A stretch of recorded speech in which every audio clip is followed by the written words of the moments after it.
Difficult.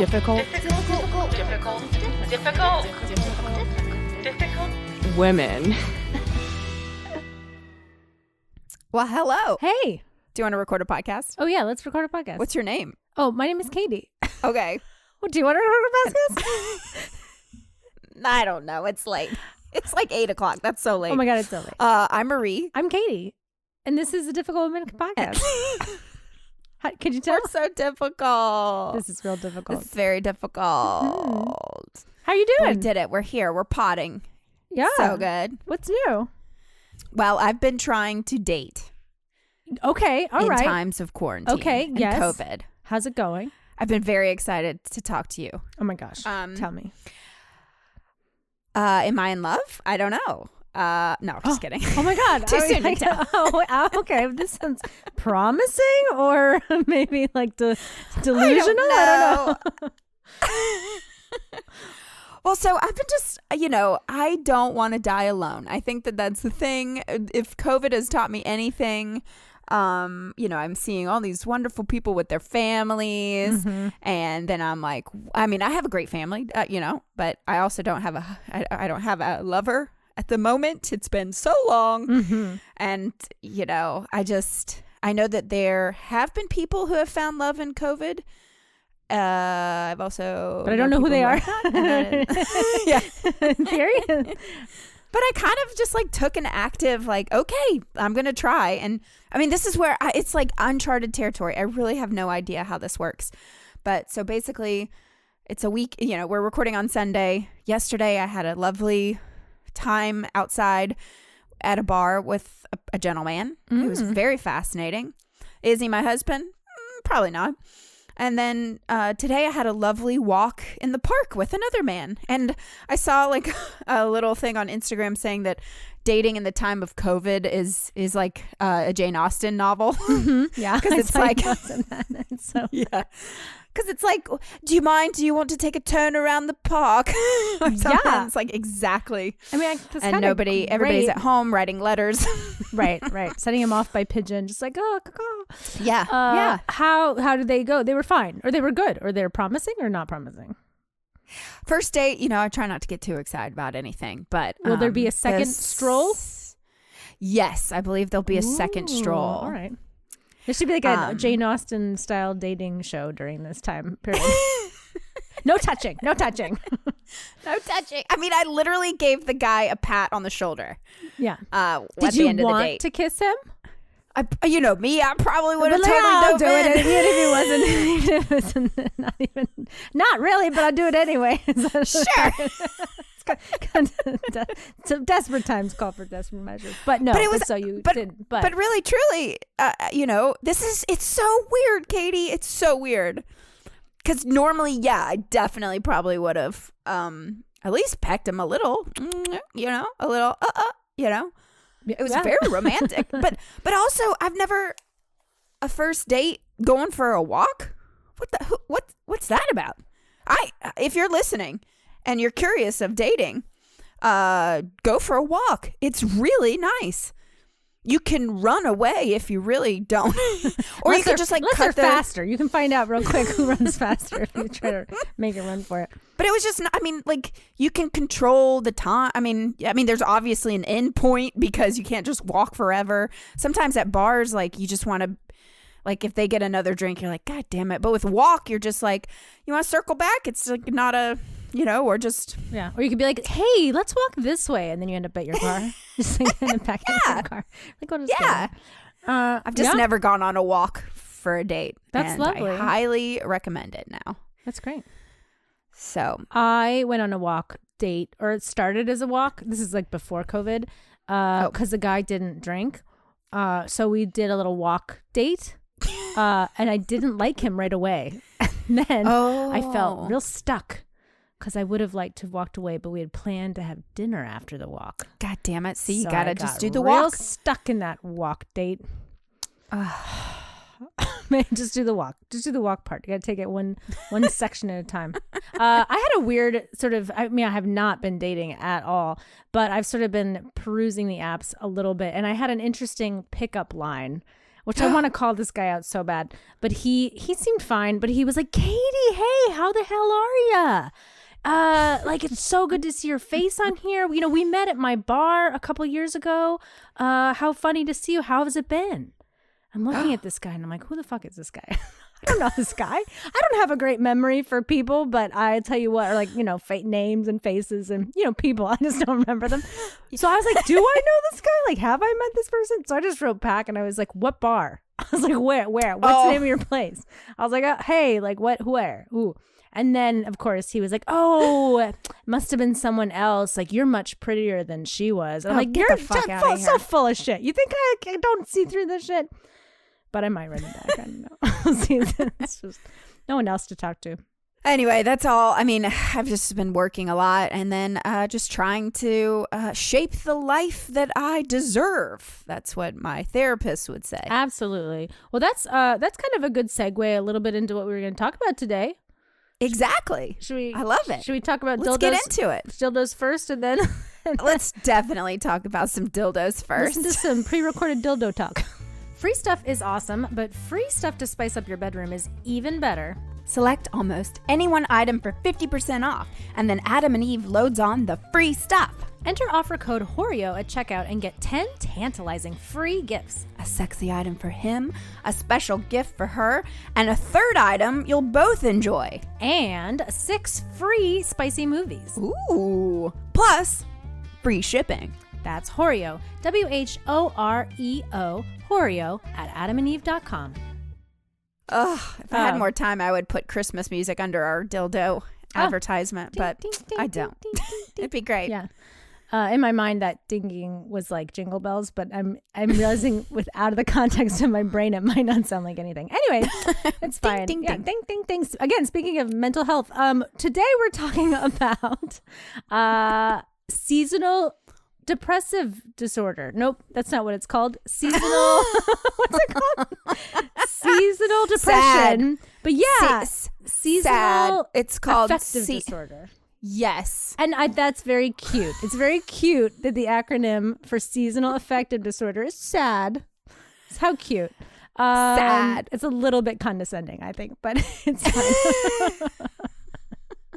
So I wanted to talk about this because we have dabbled or touched on mental health on the pod before. Huge advocates for therapy, obviously, and meditation if you can sit through it. But I don't know that we've ever talked directly about depression.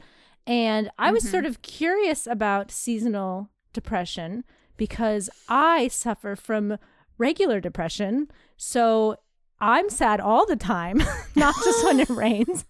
It's just like, although my depression is much more under control, and we'll talk about reasons how you can do that too if you're suffering.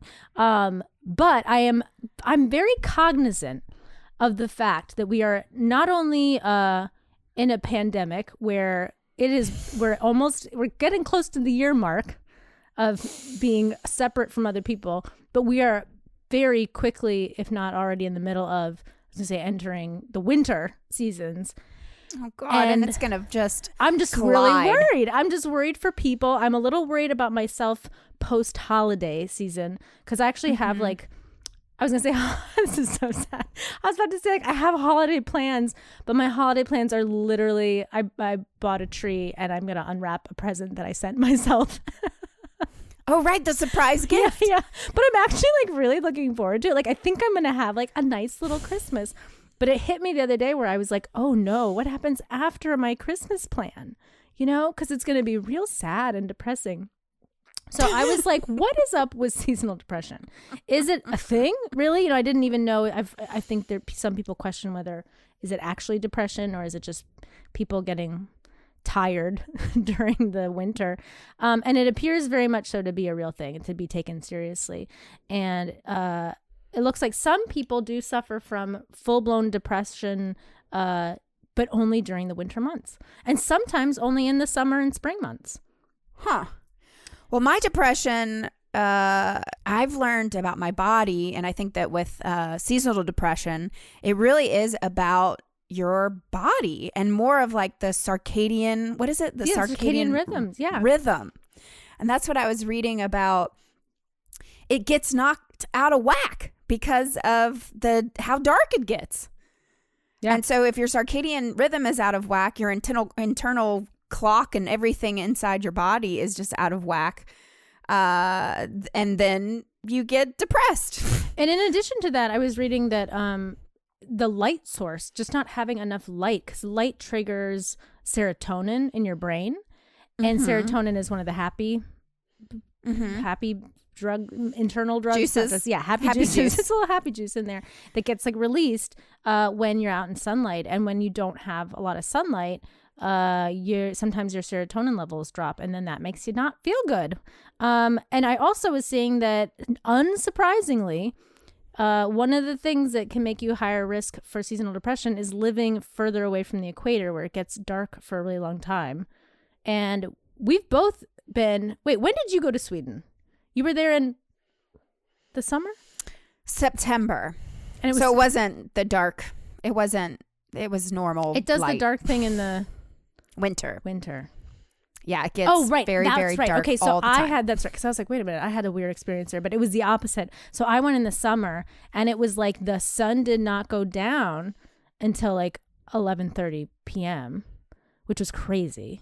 So it was like light outside, and you're like, I'm supposed to be sleeping now. But so and at the time, I remember thinking, wow, the winters must just be brutal here. And I guess they are, right? Didn't your friend was saying that she just is like, holy hell, this is like the worst in the winter. Well, I've talked about Ellen on the pod before, but yeah, she's in Sweden. But honestly, I think her seasonal depression was the worst when she lived in Poland because it was...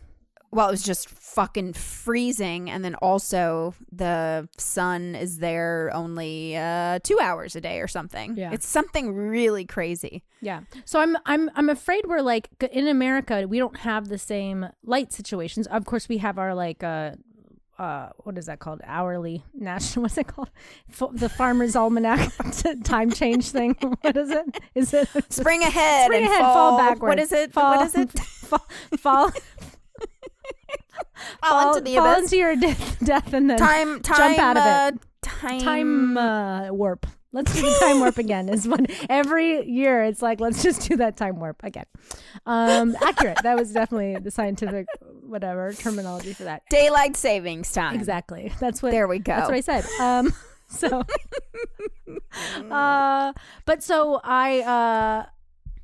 I feel like in the United States, we have our daylight savings time. It sucks. Oh my God. Coming home from work today, it's like 4:30. It's so dark. I'm just like, why? I'm going to get... One thing about my walk is we started the walk at 3:00, and at 4:15 we're out there in the pitch dark. Like, we gotta go and home. I was like, oh my God, please. And then of course I started talking about true crime, and I was like, don't murder me. And why do I bring that up on the first date? Just, well, you were triggered by the light going down. I mean, it's just totally natural. Walking in the woods. Yeah, walking in the woods in the man. middle of the night, even though it's only 4:00. Yeah, I mean, that'll make anyone depressed. Come on, guys. And today in New York, it's been so weirdly warm here, and today was like the first day of like, bone chilling cold, and I was like, oh my God, what a great day to start. Here we go. Seasonal depression episode. So anyway, and then I was gonna say, with this lockdown, this is the other like factor that I think I'm like obviously very concerned about, which for everybody, for the nation, because like the way we've been able to hang out with anybody has been outside, right? Mm-hmm. And if we can't be outside because it's too dark or too cold, I am concerned. So if anybody else has been thinking about seasonal depression or has not been thinking about it, but has been like, hey, I've been feeling like having a hard time sleeping. I'm not eating as much, or I'm eating too much, which is also definitely happening in the pandemic, or I'm sleeping too much, or I'm just not feeling myself. It could potentially be, a mild or beginning case of seasonal depression and or just general depression. And the thing about it, the reason why I think it's worth talking about a little bit is because if it's not addressed, it can spiral into something a lot more serious, or things that, where you're in either not only that the depression itself can become very serious, even if it's temporary, it can also spiral into more generalized depression where you don't get out of it after the sun starts coming up. Because these things are kind of like, in my experience, at least with depression, it can really build with this bad downward momentum thing. So once it starts kind of rolling, if you don't try to start making moves to do something about it, it gets much harder to get out of it. So hopefully maybe we'll be able to help some people today try to make some moves to get out of it. So what are some things? Well, let's talk about, do you mind if let's go through some of the things if you're like, am I depressed? What's going on? So some of the symptoms are feeling depressed, which is a good indicator. See, I have to say, I read this whole list and I'm like, this is exactly how I feel right now. Well, I mean, but this is why it's worth, like, I just think it's, and I honestly do like mean this, that I think it's always worth checking in. It may or may not be, depression's also weird because I think sometimes people like to label these things so clearly, right? So there's like a list of things. If you have 8 or more of these things or whatever that list is, then you can be clinically diagnosed with depression. But also, like, if you're feeling like you're moving towards this, there are some things we can do whether or not you're going to be clinically depressed and have to be dealing with it. So, but if you're, these are some things to watch out for. If you're feeling depressed for most of the day or almost every day, or every day, if you've lost interest in the activities you once enjoyed, if you're having low energy, having problems with sleep, experiencing changes in your appetite or weight, feeling sluggish or agitated, having difficulty concentrating, feeling hopeless, worthless, or guilty, or having frequent thoughts of death or suicide, especially this last one. So we're having fun with this episode, but I just want to also mention that if you're in a place where you're thinking about suicide, some of our little tips are not, what you really need to do is get some professional help as quickly as possible, because that is not a joke by any means. But if you're starting to have some of these feelings, there are some things you can do, especially in the winter. One thing, again, if it is a seasonal thing and if it is something to do with like the light and the serotonin and the melatonin. Yes, melatonin. Melanin is the skin thing. We're not doctors also. We're not, I'm a doctor. Come on, speak for yourself. Love. I was gonna say, doctor of insanity. If I was a therapist, I'd be like, I'm a doctor of insanity, and people would be like, you can't say that. You're not allowed to talk to your patients. Hello, like that. nice to meet you. Sit down here. Anyway, so some things that you can do, especially if it is light related, is you can get a light. An LED? Yeah, what is it? LED? There's a certain kind of light you can get. This, to me, this is a crazy talk. But it's like what Marie was saying earlier.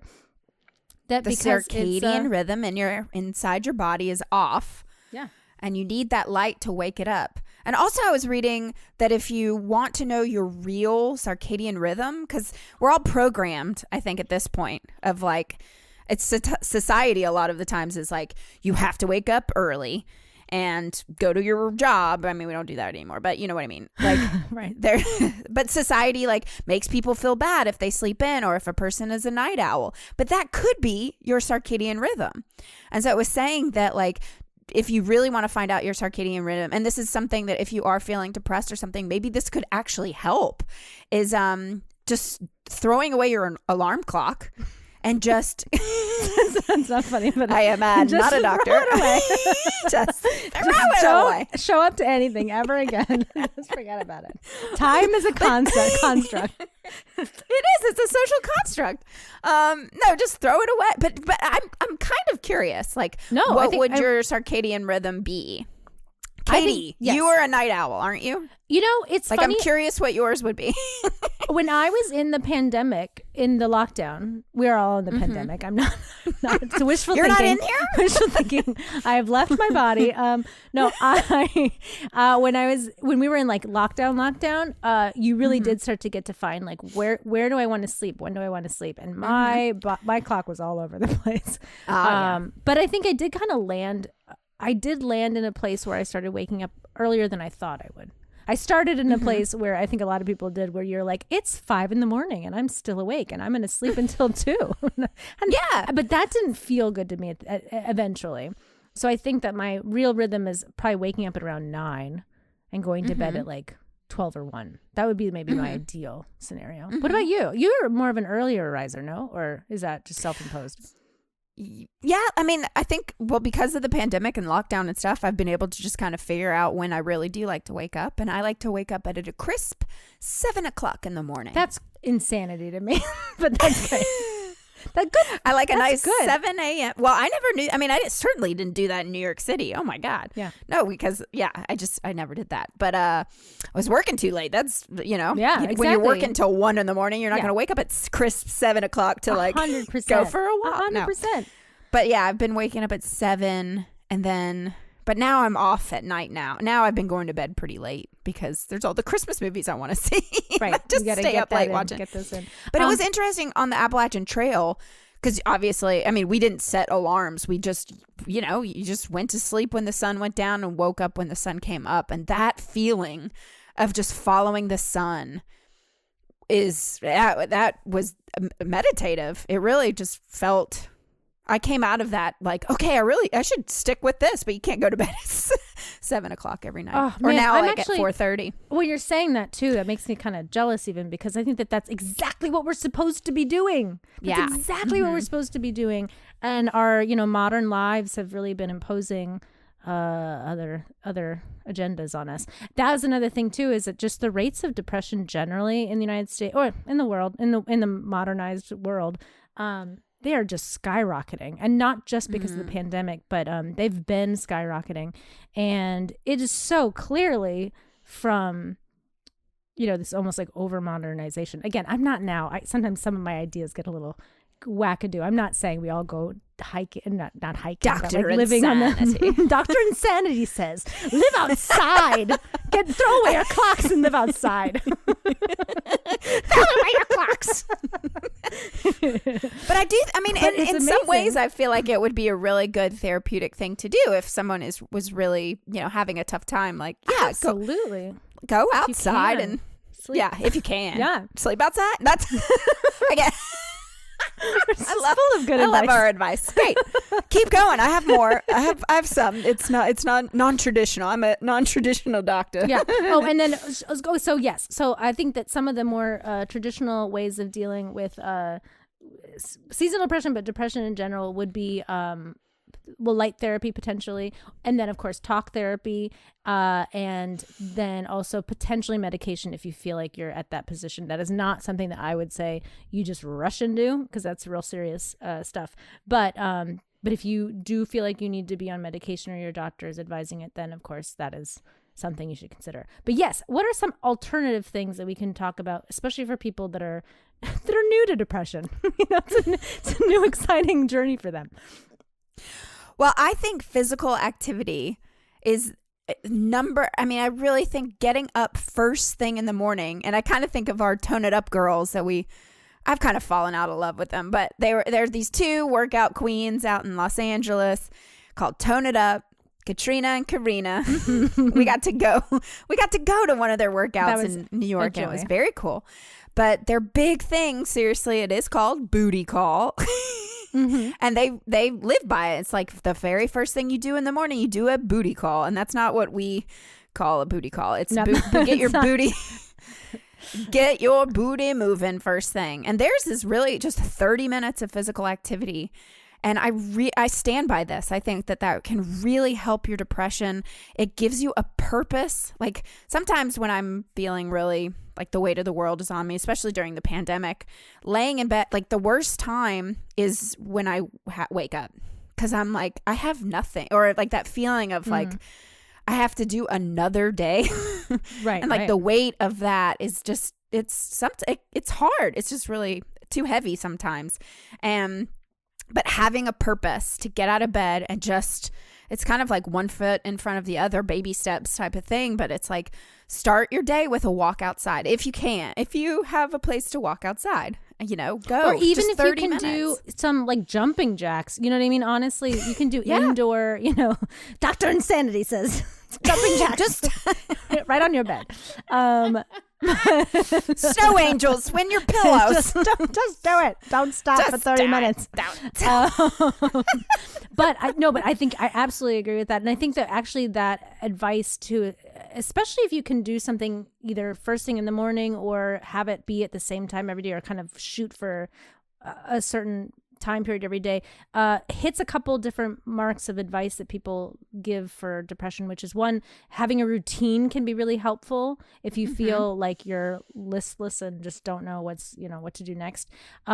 Setting goals, certainly like physical activity and any kind of exercise can be easily linked to goals in terms of like, oh, I want to be able to do 5 push-ups by the end of the week or whatever. I don't know what I'm how good. do you do.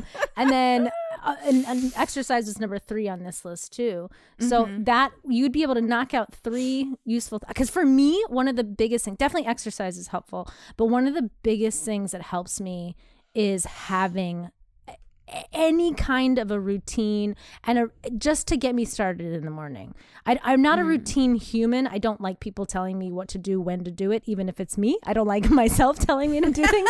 I don't listen. I say, don't tell me what to do, Katy. But I do. It really, really helps if I know I'm going to do these things today, or I'm going to every morning I wake up and I do 30 minutes of some physical activity, even if it's, whatever.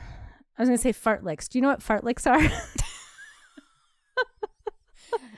No, I don't, doctor. the doctor and Sandy tell you about fartleks. What up? This is a real thing. Fartleks. Wait, what? Fartleks. Is this when you swallow your burp and you fart on command? No. It's an exercise. So...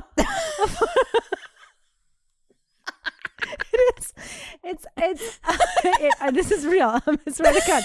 It's when you like run fast in between like 2 telephone poles or something, two markers, and then you like slow, like you jog to the next telephone pole, and then you sprint. Intervals, right? But in German, I guess they're called fartleks. So fartleks. When I was in track, our teacher would call them fartleks. Really? We're like, what? Say what? What do we do? So you're telling people right now to wake up in the morning and do some fartleks. Throw your alarm clock away. Throw it away. Sleep outside. Wake up and do fartleks. Dr. Insanity. Dr. Insanity says. It's free. It's free advice. Wow. Fartleks. Okay. Totally free, you guys. See, that I don't think that would make me depressed. I don't like running. Certainly running between telephone poles. Okay, if it doesn't work for you, that's also, maybe that's not for you. I do like intervals, though. I will say, I love and hate intervals. This is just a side personal exercise thing. My favorite thing to do, because I also hate it, but stairs. I love doing stairs, where you like sprint up the stairs and then you jog down the stairs, because I feel like I don't have to do it for that long before it really works me out. But it is like torture when you're doing it. You know what I like? What? An elevator. I love and then that I do my workout. fartlek in it. I do my fartleks at home, and then I just work out your finger button, your button finger.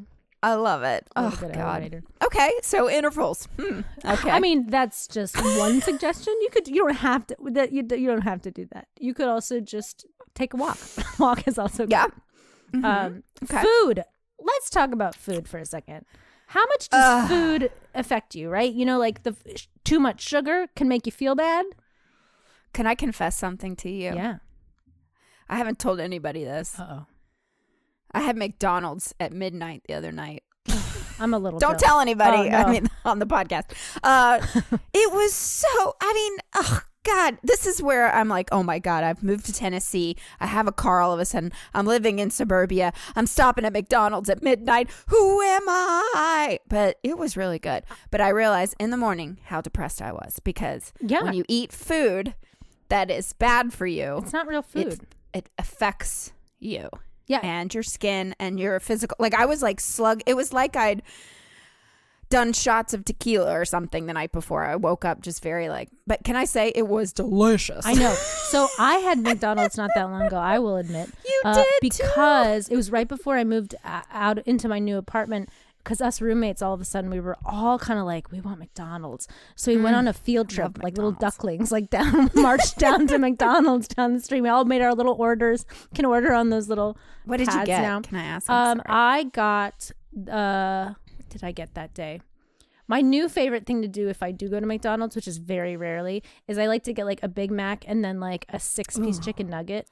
and then like a Yes. small fry and like a Oh, it's like a little drink. buffet. Oh yeah, I gotta get it. I like both. But we came home. We were so excited. We ate it, and then we all felt like garbage. All of us were like, that was a mistake. But it was good while it like was happening. That's like a meditation, right? When you just enjoy the moment as you're eating McDonald's. If you can really just be present and enjoy each morsel. I mean, there could be positives. We're loving it. Also, advertising campaigns work. No, but yes. But that's a good example of how, like, if you eat certain kinds of food, sometimes you get like almost like a food hangover. Oh, God, Thanksgiving, I ate so much, and I enjoyed myself, but I suffered kind of for a couple of days. I just was like, I didn't do it right. I didn't do that right. I ate too much, and I didn't eat. And then I just felt like I didn't have any vegetables. You had a 14-pound bird that you had to finish up too quickly. Excuse me, it was 11 pounds. It was 14. And then I made that. I was funny because for a couple of days I was like, I haven't really had a vegetable because I made that like green bean casserole and I was eating it, but it didn't feel like I was eating a vegetable. It was like in cheese and cream, and so I was, So anyway, eat healthy. That will help you. Sugar, I think, is also a huge problem, I think, for people's serotonin levels. Obviously, alcohol can really trigger people in bad ways. So if you are, and this is definitely a thing happening in the pandemic, if you feel like there's some depression creeping in and you are drinking like a fish and you're able to give yourself a break from that, that might be a good idea to just give yourself a break. If not more, if you have a substance abuse issue, then of course, then you should try Call to me. I'll drink with you. Yeah, just kidding. Oh, I'm kidding. I'm kidding. Sleep. I don't like this piece of advice, honestly. It says get enough sleep, but the part of the problem is if you're having trouble sleeping, that's like a little bit obnoxious, because one of the things that happens to me sometimes is I can't sleep.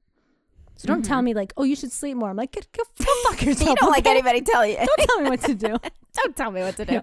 Well, I have to say, so we both did Whole30, but at different times within the year. And I slept like a rock when I was doing Whole30. And if you want to do Whole30, more power to you. I don't think I'll ever do it again. But it's really when you cut out sugar, processed foods, legumes, the alcohol.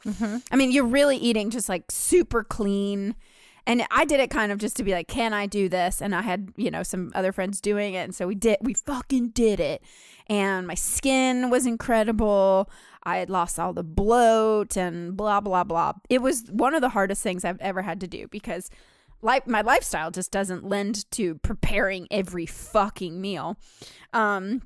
But I have to say I had the most energy I've ever had in my life. And also I just slept. My circadian rhythm felt like it was just perfect. And I was sleeping like 8 to 9 hours a night and then popping out of bed with great energy and positivity. And so I really think that it's like all that processed food and things that just are weighing you down. Totally. And I wonder too, I think that I was sort of looking at diets and things again. I was looking at Whole30. I was like, oh, do I do this again? I'm like, no, I really don't want to. God, so I'm not going to do it. But because more it's power just to you, it's so restrictive, and it's not really a diet you can. I think even the diet itself sort of says like it's not sustainable, really. But I think one thing that can be really helpful, even if you do something like that for a week and you start to have benefits from it, you can just sort of see, oh wow, like Marie was saying that like you actually feel different. So what are like parts of that you can adopt then moving forward, especially if you have been in you haven't been eating that well or you've been in a rut. That's why like changing some of that stuff up can be really helpful. Maybe even if you just cut out sugar for a little while or something,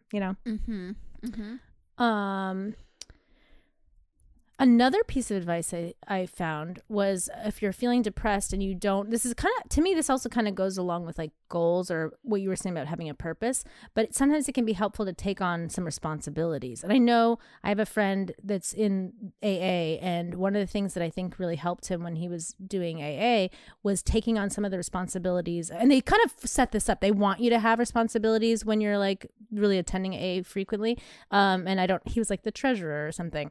But you have to show up and you have to do it because other people are counting on you. And those kinds of things can also help you I think one of the things that you learn from that too is that you're not worthless. And that's one of the feelings that can really creep in for some people with depression, which is something that I was really struggling with. And it doesn't matter, how much someone says like, no, you're worth something. You have to feel it yourself.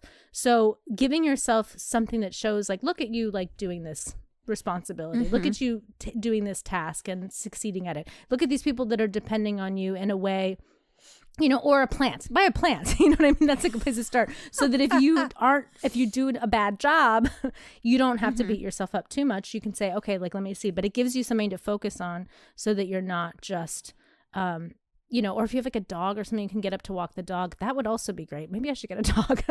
I think it's really about purpose, like having a purpose. And like I said, like whenever I've been pretty down, it's the waking up and having no purpose and then being like, well, I guess I'll just stay in bed all day because like the world doesn't need this thing. I mean, it's sad, but it's true. But if you have a purpose, then you jump out of bed and like you have something to do and people relying on you. I think that's great advice. Yeah. And even sometimes you don't want to, right? Because like sometimes you don't want to walk your dog. Sometimes you don't want to go to work. Sometimes you don't want to whatever. But if you have sort of a responsibility to a group of people, a community, then that can be that can help drive you if you're really feeling like you're having trouble with getting out of bed, like you're saying, to give yourself a reason. That is, I had a point and I lost it. Never mind. I know what I was going to say. I think that's also, I think for me, that is an important part. I know sometimes when people feel like they're responsible to other people and they're very depressed and they just keep letting people down because they're so depressed, that can be very challenging too, because it just adds to then your feeling of like guilt and worthlessness. So there's definitely like don't just like be super, don't be responsible for someone's like baby or something. Like start small if you're feeling real bad, you know what I mean? But certainly purpose is good. But I was gonna say, I think that also ties into some of the reasons why so many people have depression right now, which is that we're so disconnected from our community. That like, I think one of the things that's nice about being responsible for something is that it's tying you back into some sort of a community situation, right? Where other people, you're kind of tapping back into like other people and like having a reason why you have to talk to this person because you're fish sitting or whatever for them, or I'm just trying to think of sort of lower stakes things you can start with if you're having a hard time. Watering a friend's plant. Ooh. But then and you're like, I gotta show up for Linda. I keep saying Linda, and then I'm remembering that that's your mom's name. And you gotta show up for her. Man, that's not a good. I've killed a lot of her plants because I haven't shown up. Yeah, well, maybe that's a bad plants example, are hard. Plants are hard. Yes, and but I'm just. That's why I'm trying to think of an example. Maybe Dr. Insanity says, don't worry about that one so much, except for have some sort of live outside, water my mom's plants, water my mom's plants. Throw away your clock. Throw away. I have another thing. I love it. Give me more. Are you worried? I have the craziest of them all, but yes. Okay. Let me do this one because it's not that crazy, and then I want to hear the crazy one. Here's one that's kind of exciting, I think. One of the good things about the modern world is now we have actually, I know, and this sounds kind of questionable, but I think actually they are helping a lot of people. We have apps and things now that are helpful within a therapeutic way, right? So a friend of mine just sent me an app that she was sort of experimenting with. It was like a free 7-day trial, and yes, you do have to pay for it eventually. So if it's not for you, that's totally fine. Make sure you cancel the subscription if you don't like it. But it's called Bloom.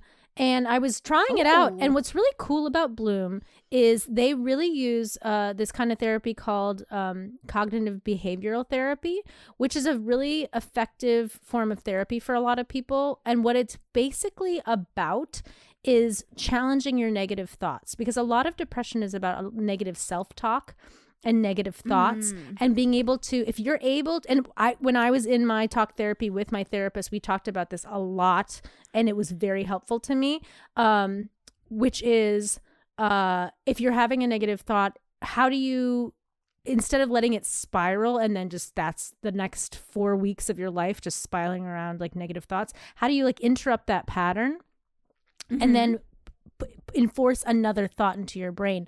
Because one of the things that's kind of cool about brains is neuroplasticity, which is the ability for your brain to make different networking connections. So like if you keep doing something the same way over and over again and thinking the same way about something, it just reinforces that connection. But if you can interrupt that negative pattern, then you can reestablish a new pattern to something healthier and to something more positive.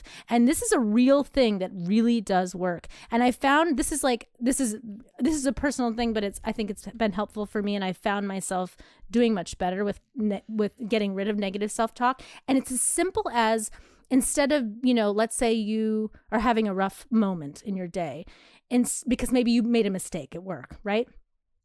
Instead of saying to yourself, which is what I used to do, you stupid bitch, like what's wrong with you? Get your shit together, you stupid bitch. You know what I mean? Like that would sort of be the way I would talk to myself, just naturally. That was whatever, just being very negative. I started doing more of this like negative, challenging these negative patterns of self-talk and all that. And now I catch myself without even trying anymore, because I reinforce this pattern. If I'm having a bad moment, I stop, I take a breath, and I go, how are you doing, lovey? Are you okay? Oh, what do you need? What do you need, little baby, right now to get through this moment? You made a little mistake. That's not good. How do we fix it? Like, let's do this together. We can do this. And it's so much nicer. It's just so much easier to get through that moment, those hard moments. And it can be hard to do that switch if you do have a lot of negative thoughts about yourself and a lot of and that's just even one moment, right? A lot of times people are having negative thoughts like all day, where they're like, I'm so fat, I'm so fat, I'm so stupid, I'm so stupid, I'm so, oh God, nobody wants to hear me talk, I need to just shut up. All of those things, we take those thoughts and we think that they're true. We just take them as true. And that's very black and white thinking. And thinking it doesn't have to be so black and white. You can have some gray area. So, let's say you're heavier than you'd like to be. You don't have to go around saying, I'm so fat, I'm a fat, stupid bitch. You know what I mean? You can start going, I'm not where I'd like to be in my fitness. What are some things, lovey? I like that word. Yeah. Lovey, you're not feeling as good as you could. You're not as fit as you'd like to be. What do you think you need to do? How do we make you feel better? And start talking to yourself a little bit more like that, and then think about that. Who's going to do better with losing weight? The person that's like shitting on themselves all the time, or the person that's like, hey, we can do it together. Me, myself, and I, So I know that sounds real cheesy, but Dr. Insanity says that's a good way it really, really does. And again, I just want to reinforce that what's cool about it is it actually is a scientific thing where you are reinforcing patterns in your brain. So that's why it works, is because you really can change the way you think about yourself. You really can change habits and things like that. Even when you feel like you can't, you can. It's just, you have to you have to interrupt your patterns of behavior and thought. So anyway, I'm not an expert. Such a good. Yeah, I remember I dated this guy several years ago. He was awful to me. I remember we worked through it together too. We toured during that time. So you heard the whole story about how awful this person was. But he was severely depressed and an alcoholic, and negative talk that he would say to himself was endless. And he didn't quite direct it at me so much, but there was definitely like little bits to it. But for the year that we were together, I found myself talking to myself like how he was always talking about himself. So like phrases like he would constantly just be like, kill me. He would just say, kill me all the time. I mean, but just like talking to himself of like, oh, I've had too much, kill me, blah. It's like, but that just, the negative talk of like just saying kill me all the time. It makes a difference. It definitely makes a difference. Right. And but then I started saying it kind of as just like, because I was mimicking, or I don't know. It's just like, he was just constantly saying that. Right. And so I started saying it. And it was really weird, but for that time we did break up, thankfully, because I just like loved myself and I didn't want to be around such negativity. But I really did start mimicking and kept that kind of language with myself for like 6 months. And I remember finally being at a point just being really depressed, but also feeling like a negative, we've kind of talked about like, you know, spiritual spirits or whatever. I don't know. I felt like I had a negative, poisonous, like almost like a real thing, just like sitting in my body somewhere. I know that sounds kind of kooky. No. But it was just, I have taken this negative energy from the universe and have placed it and given it a space in my body to live. Yeah. And everything negative that happened, I saw it. I saw everything that was bad. Everything, you know, if a person on the street was like doing something terrible, I directed my attention to the negative and all the bad. And I was depressed because the relationship didn't work out. I was depressed because I couldn't help him. He didn't want to help himself. I mean, it was just, I was taking on so much negativity. And 6 months later, I was like, I do not want this. Like, it was almost like a cutting exercise that you've talked about before, of just like releasing this and cutting the threads of this negativity and way of life that, like, clearly this one person that I really cared for, he had been living his life like that for years. And I took that on as well. And it was almost like, you know, sucking that part of the spirit of this negativity into me and going along with it. And then, but I finally had to just like let it go. And when you start looking for the positive in people, in just the world, in just regular life, and start talking to yourself like you love yourself. I mean, you have to actually love yourself to talk to yourself that you love, you know. But but I will say, but what you're saying is right, because like, let's say you're not feeling that you love yourself yet. One of the ways you can get to loving yourself is by talking to yourself like you do. Right. So it's okay if you're not feeling it yet. If you just start saying it, it will start shifting for you. And it doesn't happen overnight. This is definitely something that, you know, when people say like, I'm working on myself, it is work. It is work to work on yourself. It does take, you have to want to do it, which is hard for people with depression to want to do anything. But I think that like what you're saying, it's like at a certain point, sometimes with whatever it is one is going through, you hit a point where you're like, I just don't want this anymore. I don't want to wake up and feel like garbage, you know? And it really is a mind change. For me, it was almost like flipping the switch or something, of just constantly looking for the negative, and then all of a sudden being like, no, I know there's beauty in this world, and I accept it, and I don't want to just be sad all the time. I don't know. I had to really have an awakening. And then also I think I did like I went on a trip and kind of did like a releasing type thing of just like, because I really felt like I was this, it's trippy and weird, but I felt like I had this negative entity all of a sudden in my life and my aura that had never been there before. And I really fed into it until I was like, nope, stop. So but and the key there to that is that we were talking about the pattern interruption. That's like such a big key to this when you're starting, is that stop. You have to, like, every time then you start to have that thought of like, kill me, you have to go, no, stop. What do I really want to say to myself? I want to say, I'm a little annoyed right now, but I'm going to get through this. Do you know what I mean? Like, that makes such a big difference. If you don't believe me, you should try it. It's just neuroscience, people. Find out what positive talk. That's what it is. Positive talk. Yeah. You have to talk to yourself positively. Yeah. And that's a big one. And not to get like woo-woo on y'all, but like, if anybody's interested in like manifestation and that kind of thing, part of what that is, part of what manifestation is, it's not magic. It's your brain is hardwired to like seek out the thing that's in your brain. So if you're thinking everybody sucks, your brain is hardwired to find sucky people.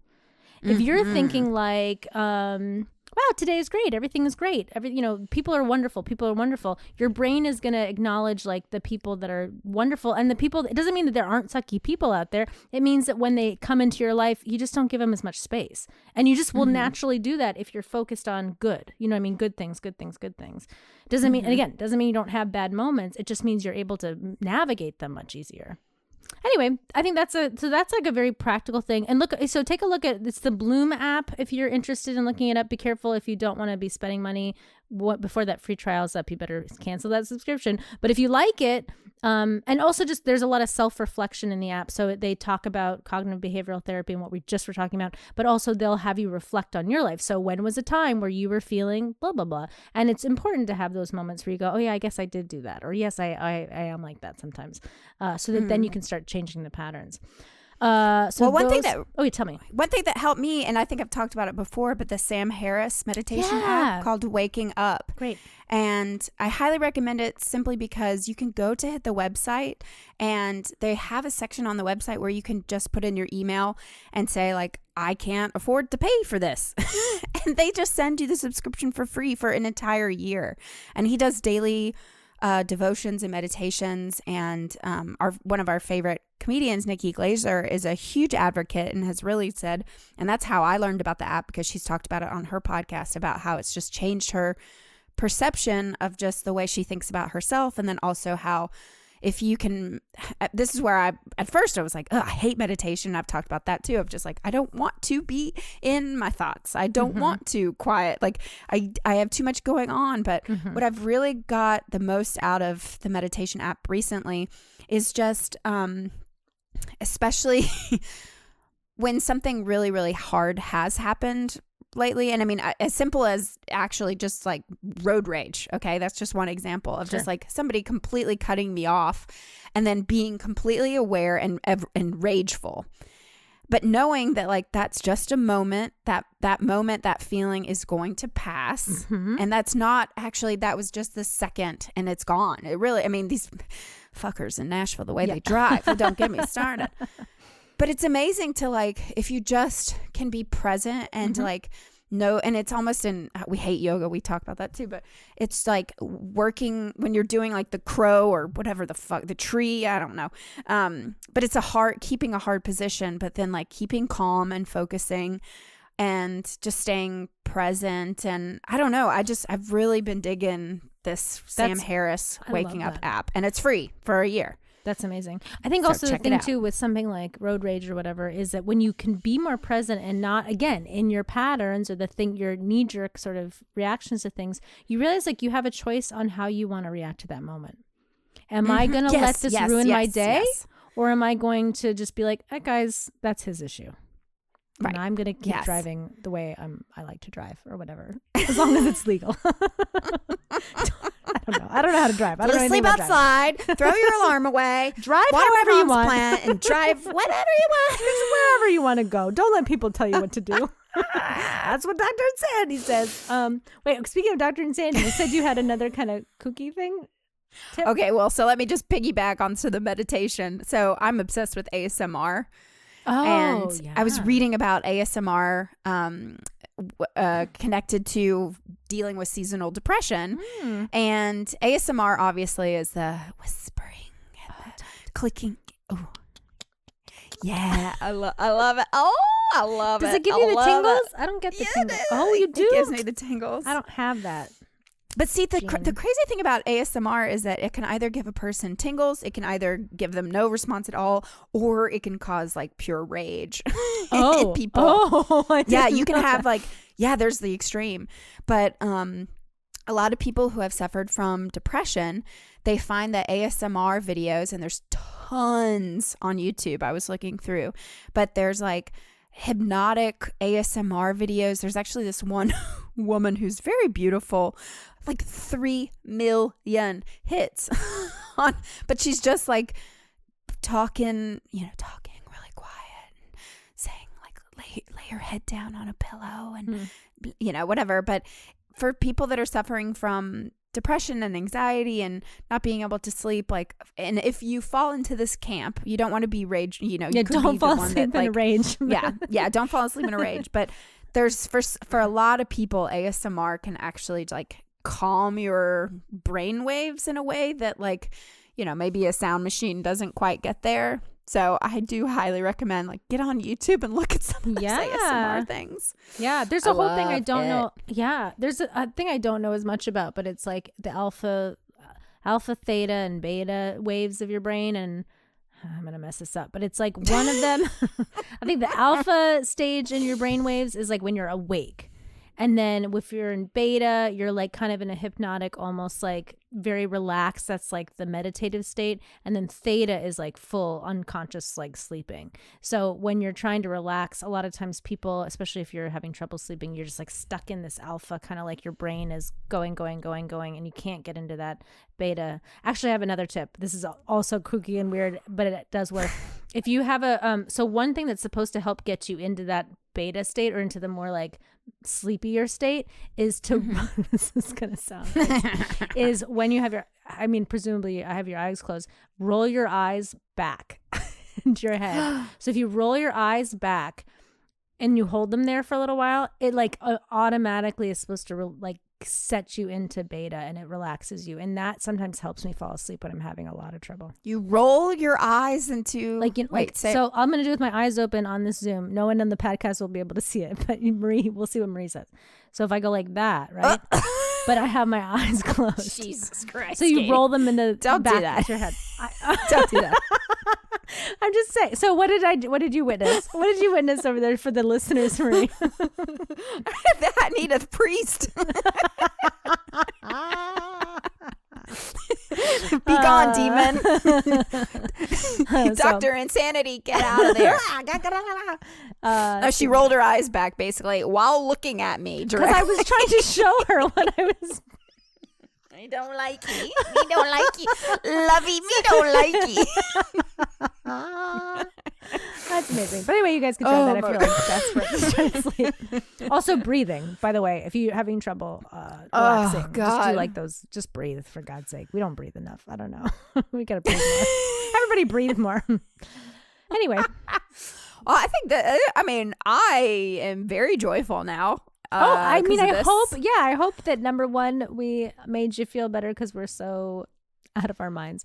And two, if you are worried, if you're moving into some depression times, hopefully there actually are some legit things that we can do to help, that some of these things can help you. And of course, if you're feeling really not good, please seek some professional help, because help is available. Mm-hmm. And you're not alone in this. This is a crazy time. So if this is a new thing for you, or even if it's a thing you've struggled with before, a lot of people are going through a lot of stuff right now. So you're not alone. I think definitely you're right, Katie. It's like going into these next couple of months with it being cold and the darkness and the pending doom of society. Yeah. Just kidding. No, we're going to rise above. It's going to be great. It's going to be fine. We're in the dawning of December 21st, Age of Aquarius. We'll do a podcast about it at some point. But yeah. Ooh, I cannot wait. Yeah. But I think more than ever, it's like check in with each other and really just like, we all got to listen and just be, I don't know. And take care of yourselves, lovies. Talk lovies. To yourself. Be nice to yourselves, lovies. Yeah, talk positive to yourself. You deserve it. You're loved. Yes, you're loved. Mm-hmm. Bye. Bye. Get out of here. Dr. Insanity. Dr. Insanity signing off. Oh, God. Help.